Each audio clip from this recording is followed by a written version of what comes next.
Assalamualaikum warahmatullahi wabarakatuh. Kami dari kelompok 9 ingin mempresentasikan mengenai tugas akhir dari sistem pengendalian manajemen dengan judul penerapan supply chain UMKM tahu sumber rezeki di Desa Kemuning, Kecamatan Tarik, Kota Sidoarjo. Untuk anggota kelompoknya itu terdiri dari 4 orang. Yang pertama saya Prastos Laksono Putro, kemudian Evita Widiana, M. Fauzun Azim, dan yang terakhir Mufidah Nur Aziza. Untuk yang kita bahas dalam presentasi kali ini ada bab pertama itu introduction, yang kedua itu review materi, yang ketiga itu metodologi, yang keempat data analisis, dan yang kelima conclusion.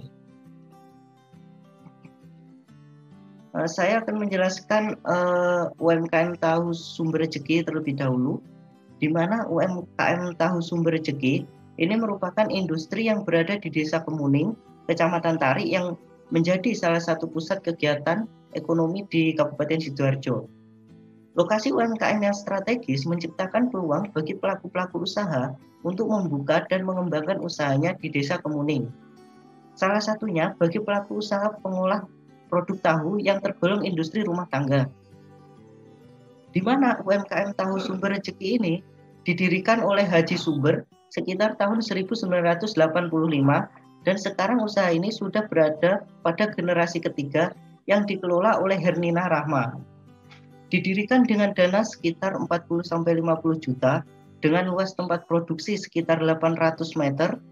Untuk awal berdiri, UMKM tahu sumber rezeki ini hanya memproduksi kurang lebih 800 kilo sampai 1 ton per hari. Untuk saat ini, para pedagang pasar yang mengambil tahu dari UMKM sumber rezeki itu sekitar 8 pedagang, karena UMKM ini tidak menjual langsung ke konsumen, tetapi melalui orang atau bisa disebut dengan retailer. Bab pertama, introduction, kita ke pendahuluan. Dalam pendahuluan ini dijelaskan bahwa perkembangan pesat dalam dunia usaha itu telah melahirkan berbagai pengembangan konsep dan aplikasi ilmu pengetahuan guna menunjang aktivitas ekonomi secara umum atau secara khusus untuk kelancaran operasi bisnis. Yang kedua, manajemen rantai pasokan seperti yang dijabarkan oleh Heiser dan Render itu merupakan serangkaian aktivitas yang terintegrasi dari proses pengadaan material dan pelayanan jasa, kemudian mengubahnya menjadi barang setengah jadi maupun barang jadi, serta mendistribusikannya sampai kepada konsumen. Pengimplementasian manajemen rantai pasokan dalam dunia bisnis itu akan membantu badan usaha seperti dalam hal mengurangi biaya bahan baku, biaya persediaan, dan biaya distribusi, serta mendorong efisiensi dalam hal waktu produksi sampai waktu penyerahan produk. Rantai pasokan produk tahu yang dihasilkan industri rumah tangga itu telah menjalin koordinasi dengan pelaku-pelaku rantai pasokan lainnya seperti supplier dan retailer. Namun, koordinasi yang terjalin itu belum begitu baik, sehingga proses penambahan nilai dalam rantai pasokan belum berjalan optimal. Tujuan diberlakukannya penelitian ini itu untuk mengetahui manajemen rantai pasokan dalam industri rumahan penghasil tahu UMKM sumber rezeki. Dengan adanya penelitian ini, itu diharapkan permasalahan yang ada di lapangan dapat diketahui sehingga dapat dirumuskan pula upaya selanjutnya untuk meningkatkan kinerja rantai pasokan tahu. Bab 2, review materi. Tinjauan literatur singkat. A. Sistem pengendalian manajemen. Menurut Suwadi, tahun 1999, halaman 8-9, sistem pengendalian manajemen merupakan suatu sistem yang terdiri dari sebagian subsistem yang sama-sama berkaitan, adalah pemrograman, penganggaran, akuntansi, pelaporan, serta pertanggungjawaban buat membantu manajemen pengaruhi orang lain dalam suatu perusahaan untuk menggapai tujuan industri lewat strategi tertentu secara efisien serta efektif. B. Rantai pasokan. Menurut Asawari, tahun 2011, halaman 169, Supply chain ataupun rantai pasokan menyangkut ikatan yang terus-menerus mengenai barang, uang, serta data. Barang tersebut rata-rata mengalir hulu ke hilir, uang mengalir dari hilir ke hulu. Sebaliknya, data mengalir baik dari hulu ke hilir ataupun dari hilir ke hulu. Dilihat secara horizontal, terdapat 5 komponen utama maupun pelaksana dalam supply chain. Ialah supplier atau pemasok, manufaktur atau pabrik pembuat benda, distributor atau penjual besar, retailer atau pengecer, customer atau pelanggan. Secara vertikal terdapat 5 komponen utama supply chain, ialah buyer atau pembeli, transporter atau pengangkut, warehouse atau penyimpangan, seller atau penjual, serta sebagainya. C. Komponen manajemen rantai pasokan. Menurut Bollstorff dan Rosenbaum tahun 2003, halaman 116 mengemukakan komponen-komponen yang ada di dalam pelaksanaan manajemen rantai pasokan ialah 1. Plan atau rencana, ialah jatah manajemen rantai pasokan yang strategis. Sesi ini digunakan dengan tujuan untuk mengendalikan seluruh permintaan konsumen. Yang kedua, source atau sumber. Dalam source, pengusaha wajib bisa memilah supplier yang sanggup mengirimkan produk yang dibutuhkan sehingga akan menaikkan produk yang disediakan kepada konsumen. 3. Make atau membuat, ialah langkah yang diambil oleh pengusaha yang menyangkut produktivitas kerja serta kinerja industri. 4. Deliver atau pengiriman. Berhubungan dengan bagian logistik di mana wajib terdapat koordinasi yang jelas antara tingkatan keperluan produk yang wajib dibeli serta diperlukan oleh konsumen dengan jumlah persediaan. 5. Return atau pengembalian, ialah perihal yang wajib dicermati serta wajib dijadikan selaku bagian kedua belah pihak, baik pengusaha ataupun pengepul. Dengan demikian, hendak bisa menunjang tingkatan pelayanan kepada konsumen. D. Area cakupan manajemen. Ujawan dan Mahendrawati tahun 2010 halaman 9 mengklarifikasikan dari kegiatan-kegiatan manajemen rantai pasokan yang terdiri dari 1. Aktivitas merancang produk baku atau pengembangan produk. 2. Aktivitas memperoleh bahan baku atau pengadaan, pembelian, atau pasokan. 3. Aktivitas merancang penciptaan serta persediaan atau perencanaan serta pengendalian. 4. Aktivitas melaksanakan penciptaan. 5. Aktivitas melaksanakan pengiriman ataupun distribusi. 6. Aktivitas pengembalian produk. Penelitian terdahulu. Penulis Stephanie Carter-Wurm tahun 2003 dengan judul Manajemen Rantai Pasokan Produk Cengkeh pada Desa Wawona, Minahasa Selatan. Hasil dari penelitian tersebut adalah ditemukan bahwa petani masih menggunakan alat tradisional. Hal ini tidak efisien serta banyak mengorbankan waktu dan biaya. Penulis Pongoh tahun 2016 dengan judul Analisis Penerapan Manajemen Rantai Pasokan Pabrik Gula Aren Masarang. Hasil dari penelitian tersebut adalah manajemen rantai pasokan yang ada di perusahaan gula aren Masarang, yaitu petani sebagai supplier, kemudian produsen sebagai unit processing, dan berikut pengiriman ke konsumen.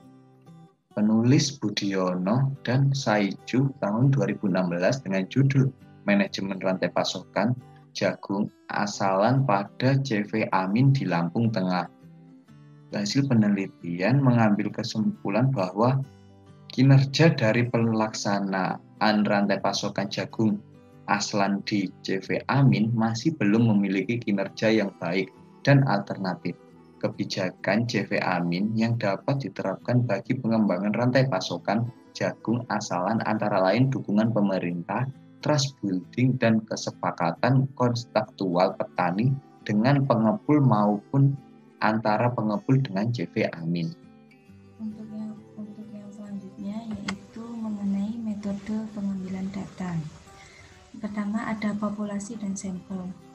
Populasi dan sampel pada penelitian ini adalah pemilik UMKM tahu sumber rezeki di Kecamatan Tarik, Kabupaten Sidoarjo.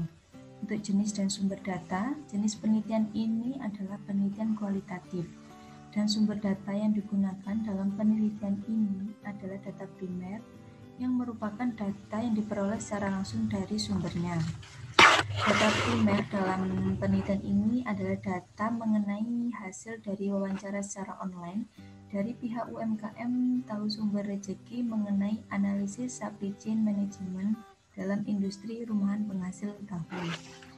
Kemudian ada teknik pengumpulan data. Dalam memperoleh data dari informan yang sudah ditentukan, maka metode pengumpulan data yang digunakan dalam penelitian ini adalah dengan melakukan wawancara secara online kepada pemilik UMKM tahu sumber rezeki. Dilakukan wawancara secara online dikarenakan keadaan yang tidak memungkinkan untuk melakukan secara offline, karena mengingat pandemi COVID-19 yang sekarang ini mulai melonjak lagi, sehingga kami memilih untuk melakukannya secara online. Kemudian teknik analisis data. Dalam proses menganalisis berbagai data, maka penelitian ini menggunakan pendekatan analisis di lapangan, model Mills dan Huberman, di mana model tersebut menyatakan bahwa aktivitas dalam analisis data dalam penelitian kualitatif dilakukan secara interaktif dan berlangsung secara terus-menerus sampai tuntas. Berikut aktivitas analisis data sebagaimana yang diungkapkan meliputi 3 unsur, yaitu sebagai berikut. Di sini merupakan bagian dari gambar analisis data model interaktif, di mana di bagian tersebut terdiri ada data reduction atau reduksi data yang merupakan tahap dari teknik analisis data kualitatif yang merupakan sebagai bentuk penyederhanaan, penggolongan, dan membuang yang tidak perlu data sedemikian rupa sehingga data direduksi ini dapat menghasilkan informasi yang bermakna dan memudahkan dalam penarikan kesimpulan. Kemudian ada data display atau penyajian data. Ini juga merupakan teknik analisis data kualitatif yang merupakan kegiatan saat sekumpulan data disusun secara sistematis dan mudah dipahami, sehingga akan memberikan kemungkinan menghasilkan kesimpulan. Kemudian yang terakhir ada conclusion atau penarikan kesimpulan. Ini merupakan tahap akhir dalam teknik analisis data yang dilakukan dengan melihat dari hasil reduksi data atau data reduction itu akan tetap mengacu pada tujuan analisis yang hendak dicapai. Tahap ini bertujuan untuk mencari makna data yang dikumpulkan dengan mencari hubungan, persamaan, atau perbedaan untuk ditarik kesimpulan sebagai jawaban dari permasalahan yang ada. Assalamualaikum warahmatullahi wabarakatuh. Saya Evita Widiana NIM 2018-461 akan menjelaskan mengenai data analisis atau pembahasan dari penerapan supply chain management pada UMKM tahu sumber rezeki yang berada di Desa Kemuning, Kecamatan Tarik, Kabupaten Sidoarjo. Yang pertama adalah mengenai gambaran umum objek penelitian, di mana UMKM tahu sumber rezeki tersebut merupakan sebuah usaha menengah yang bergerak di bidang produksi pangan dengan hasil produksi berupa tahu. UMKM tahu sumber rezeki ini telah mendapatkan izin usaha industri yang berupa IUI menengah serta surat izin lokasi mendirikan usaha, sebagaimana yang telah diatur dalam Undang-Undang sebagai syarat pendirian industri di bidang pangan. Lokasinya terletak di Desa Kemuning, Kecamatan Tarik, Kabupaten Sidoarjo, di mana UMKM tahu sumber rezeki ini didirikan pada tahun 1985 oleh Haji Sumber dengan luas lahan untuk produksi sekitar 8 meter persegi. Saat ini UMKM Tahu Sumber Rezeki sudah pada generasi ketiga, yakni pada cucu Haji Sumber yang bernama Herlina Rahma. Lalu berikutnya adalah mengenai deskripsi hasil penelitian, di mana berdasarkan metode analisis yang digunakan dalam penelitian ini, yaitu kami menggunakan metode penelitian kualitatif, di mana peneliti telah melakukan beberapa tahapan meliputi data collection, data reduksi atau data reduction, data display, serta conclusion drawing. Proses penelitian ini dilakukan selama 5 hari pada bulan Juni 2021, yakni pada tanggal 28 Juni 2021 sampai 2 Juli 2021. Dalam proses penelitian ini, kami mewawancarai, yaitu termasuk pada data collection kepada pemilik UMKM Tahu Sumber Rezeki, di mana UMKM Tahu Sumber Rezeki itu dijadikan sebagai informan. Tahapan wawancara dilakukan dengan menanyakan berbagai pertanyaan yang sebelumnya telah disusun secara sistematis, sehingga jawaban dari informan tersebut bisa diolah sebagai data reduction untuk mengumpulkan data yang disajikan pada data display untuk mendeskripsikan atau conclusion drawing mengenai rantai pasokan tahu pada UMKM Tahu Sumber Rezeki. Informasi yang didapatkan dari informan terdiri dari beberapa poin, antara lain yang pertama adalah informasi mengenai gambaran umum UMKM Tahu Sumber Rezeki, yang kedua adalah mengenai proses pengolahan bahan baku sampai menjadi barang jadi berupa tahu. Yang ketiga adalah mengenai jumlah produksi, pemasok bahan baku, cakupan pemasaran, harga jual, serta masalah-masalah yang terjadi pada rantai pasokan UMKM Tahu Sumber Rezeki ataupun masalah-masalah lain yang terjadi pada UMKM Tahu Sumber Rezeki. Lalu masih mengenai dengan deskripsi hasil penelitian, di mana berdasarkan hasil penelitian wawancara kepada informan UMKM Tahu Sumber Rezeki yang telah dijelaskan sebelumnya, bahwa UMKM Tahu Sumber Rezeki tersebut membeli bahan baku berupa kacang kedelai lokal dari 2 orang pemasok yang berasal dari Kabupaten Trawulan dan Kabupaten Lamongan, serta 1 pemasok langganan yang berasal dari Surabaya yang merupakan kedelai impor dari toko. Lalu berikutnya adalah untuk memproses produk pangan tahu dari bahan baku mentah menjadi bahan baku jadi berupa tahu tersebut dilakukan dalam beberapa tahapan. Yang pertama adalah tahapan pencucian dan peredaman, yang kedua tahapan penggilingan, perebusan dan penyaringan, pencetakan, serta tahap terakhir yakni tahap pemotongan. Kapasitas produksi tahu perharinya adalah berkisar 2.520 potong tahu atau 75.600 potong tahu per bulan. Maksudnya itu 2.520 potong tahu itu per hari. Biaya produksi yang dikeluarkan berkisar 42 juta per bulan, di mana biaya tersebut terdiri dari bahan baku kedelai sekitar 1.100.000 per harinya, ditambah biaya solar 25.000 per hari, kayu bakar 80.000 per hari, biaya tenaga kerja 180.000 per hari, di mana UMKM Tahu ini memiliki 3 karyawan dengan harga jual produk yakni Rp600 per potong, serta terdapat pendapatan dari sel limbah pada tahu atau ampas tahu berkisar 100.000 sampai 150.000 per harinya, tergantung dari jumlah produksi tahu pada hari itu. Keuntungan yang dihasilkan dari UMKM Tahu tersebut berkisar 7.860 per bulannya. Lalu berikutnya adalah mengenai penerapan rantai pasokan pada UMKM Tahu ini, di mana penerapan strategic supplier partnership dan strategic customer relationship dalam rantai pasokan atau supply chain UMKM Tahu Sumber Rezeki sudah tergolong optimal, di mana hubungan antara pemasok dengan produsen, produsen dengan pengecer, dan pengecer dengan konsumen akhir dapat dikelola secara baik dan memiliki metode pengajian secara komprehensif terhadap faktor-faktor yang mempengaruhi peningkatan kemitraan strategis dengan pemasok serta hubungan strategis dengan pelanggan. Dalam hal ini UMKM Tahu Sumber Rezeki berupaya untuk membangun hubungan yang baik dengan pemasok atau pelanggannya.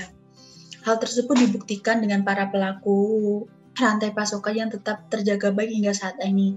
Misalnya dalam menjaga hubungan baik antara pemasok dengan produsen. Dalam hal ini, pemasok bahan baku dengan UMKM Tahu Sumber Rezeki, dari hasil wawancara dibuktikan bahwa kedua partnership tersebut agar bisa mencapai keunggulan kompetitifnya adalah dengan tetap menjaga silaturahmi, dan dari berdirinya UMKM ini hingga saat ini dapat terjalin dengan sebaik mungkin, sehingga hal tersebut dapat memberikan nilai tambah tersendiri untuk mencapai keunggulan kompetitifnya mengenai rantai pasokan tahu UMKM Tahu Sumber Rezeki tersebut. Lalu berikutnya adalah masalah yang dihadapi pada UMKM tahu ini adalah di mana masalah pada UMKM tahu ini terpusat pada pengembangan usahanya. Hal tersebut karena setiap generasi mengalami penurunan produksi yang disebabkan karena tidak adanya pendistribusian barang ke pasar atau tidak adanya pendistribusian barang dengan cara lain selain diambil oleh pengecer dan penjual warung makanan serta penjual tahu goreng. Selain masalah tersebut juga ada lagi, yaitu masalah ketika beberapa akhir bulan ini mengalami kenaikan bahan baku, dan di mana kendala kenaikan bahan baku ini menyebabkan adanya kendala biaya produksi yang mahal, sehingga harga bahan baku yang tinggi mengakibatkan UMKM tersebut menjadi tidak kompetitif. Akibatnya untuk menaikkan harga jual produk masih terlalu sulit karena harga produk yang tinggi akan sulit di pasaran. Lalu berikutnya saya akan menjelaskan mengenai aliran keuangan yang ada pada rantai pasokan UMKM Tahu Sumber Rezeki ini, di mana aliran keuangan yang ada pada rantai pasokan UMKM Tahu Sumber Rezeki ini merupakan aliran yang mengalir dari dua arah, yakni dari hulu ke hilir ataupun dari hilir ke hulu.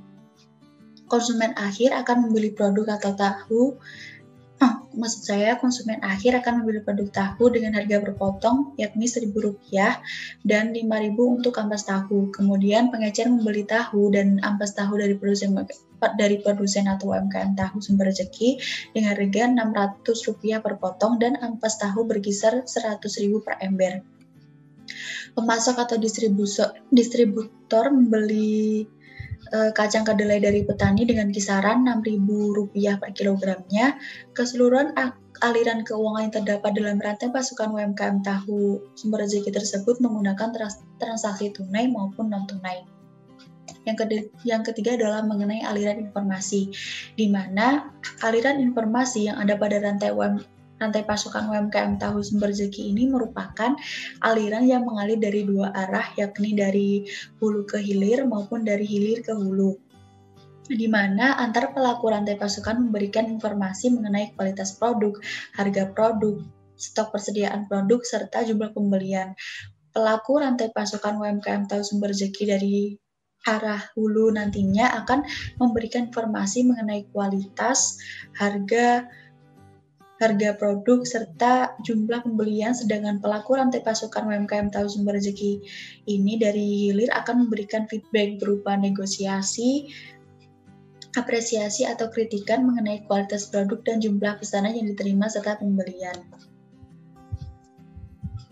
Lalu ada data analisis yang ini adalah mengenai pembahasannya, di mana rantai pasokan UMKM Tahu Sumber Rezeki ini di dalamnya terdapat 3 jenis aliran, yakni aliran produk, aliran keuangan, serta aliran informasi yang mengalir dari hulu ke hilir atau sebaliknya. Rantai pasokan UMKM Tahu Sumber Rezeki ini melibatkan 5 pelaku utama dalam rantai pasokannya, yakni petani, pemasok atau distributor kacang kedelai, produsen atau UMKM Tahu Sumber Rezeki, pengecer, dan konsumen akhir, di mana rantai pasokan UMKM Tahu Sumber Rezeki ini dikelola dengan sistem pengelolaan konvensional dan masih adanya kultur keturunan yang sudah diwariskan secara turun-menurun serta belum menerapkan sistem manajemen modern.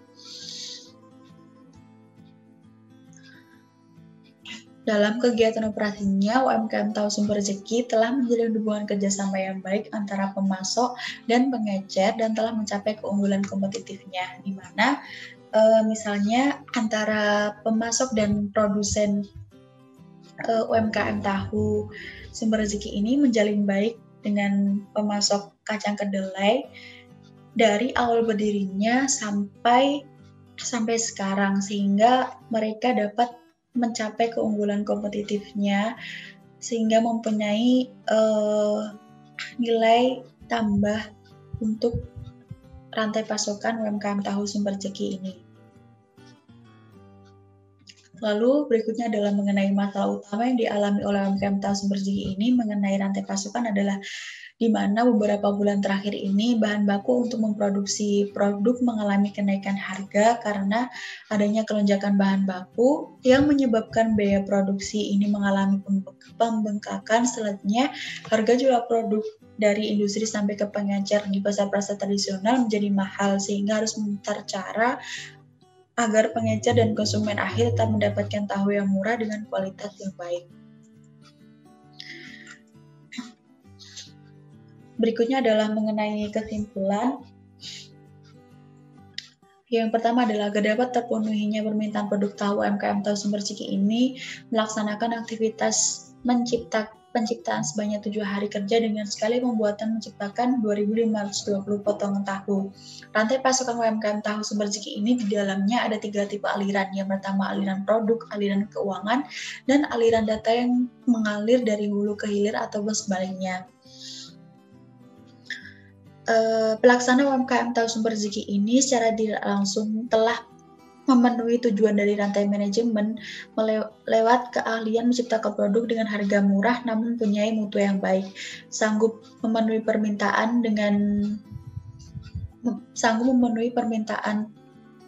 barang dengan tepat waktu, serta mempunyai keahlian dalam mencerna produk limbah yang sedikit dengan menggunakan sisa potongan tahu jadi produk tambahan yang disebut dengan ampas tahu.